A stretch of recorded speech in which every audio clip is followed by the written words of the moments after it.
بصوا يا حبايب قلبي، وانا يعني مهما صورت لكم في الكاميرا مش هيبان كوبري المسجد. نور خش يلا على طول بالترجمه. بص، هو اولا ارتفاعه 210. تمام. 210 متر. ثانيا هو اكبر مسجد هنا في المغرب، وهو تاني مسجد في افريقيا كلها، و13 على العالم. الله عليك، تنفع مترجمه. بص يا جماعه، وعلى البحر يعني اللي هناك ده كده بحر.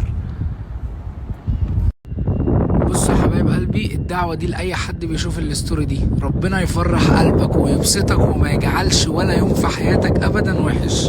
قولوا آمين.